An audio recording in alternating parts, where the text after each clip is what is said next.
I'm Jordan and welcome to my YouTube channel.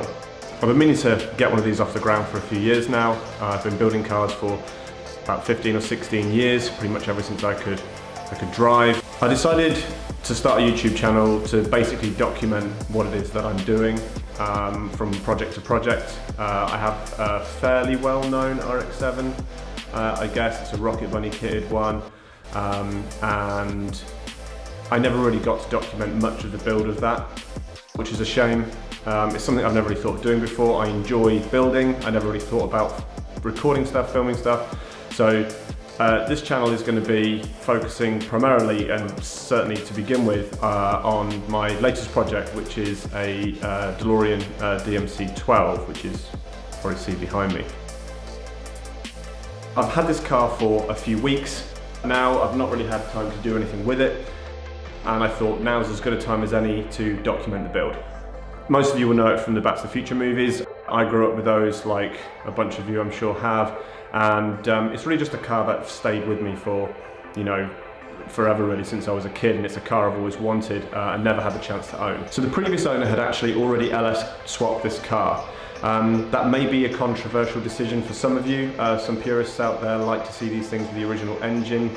But something I always wanted was to buy a DeLorean and LS swap it anyway. But at the same time, I didn't really want to find a car with a running engine, a good clean example, and then rip that engine out and just stick in an LS. So I was really looking for a project car.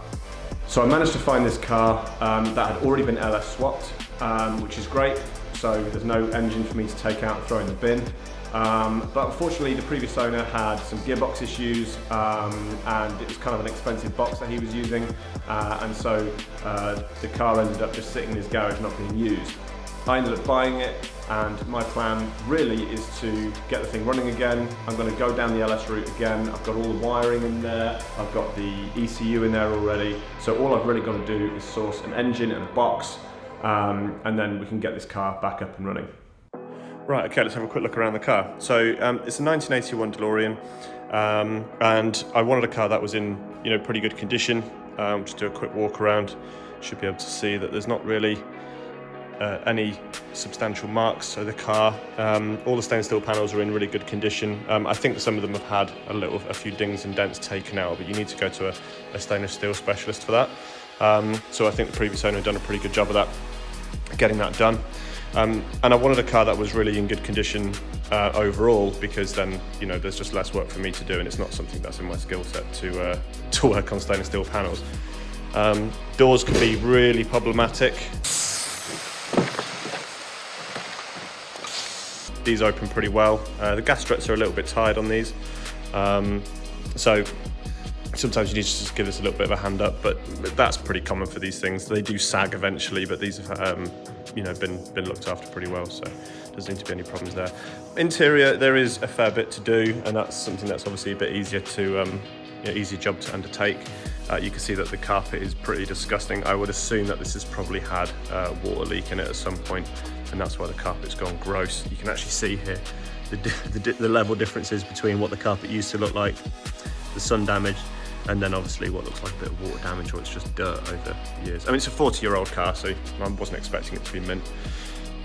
Also, these things, because of the way that the doors work, they have sometimes issues with water getting in, because there's a lot of possibility for water to seep in through here. So I've got new seals for it, and that's something that we can hopefully fix relatively easily. Okay, next thing to show you is the engine bay. So if you just lift the louvers up, oh, there's actually a catch buried in here that you need to pull. Pop the bonnet. Bonnet? I guess you'd call it a bonnet, even though it's in the back. And there we go. So not a huge amount of space to play with. And you can see we've got the wiring loom already in for the LS, and the exhaust system is there as well. This was actually made by Deutsche Tech, so I'll stick a link in the description, or I'll pop it up on the screen somewhere, so you can have a look for that. The previous owner actually had it running. Sounds pretty cool. Probably one of the first things I'm going to do in another video going forward is to remove the rear of the car. So this part here actually comes off completely. I don't know if you can see, but it's very simply made really. They're just kind of bolted onto the back, and that basically means that with the rear bumper off, you have access to the whole back of the engine, so it's a lot easier to kind of slide engines in and out. The gearbox will sit, if you look at mid-engine cars, they have the engine this way with the gearbox coming back toward the back, like the Graziano boxes that you find in things like you know, Ferraris and R8s and Lamborghinis and stuff. But this one is really a rear-engined car, so you have the engine this side, and then you have the gearbox actually runs down, where you can see that pointing towards the front of the car, and then you actually have the drive shafts. You can actually see one of them is just in there, just here. These drive shafts actually have quite an acute angle that they have to run to hit the rear wheels. So I guess that wraps up this video. Thank you very much for watching. If you enjoyed it, please leave a like and subscribe if you want to follow the project and see future videos. Don't forget to click that little bell notification as well, because that will let you know when new videos are out. And that's about it for now. Cheers for watching.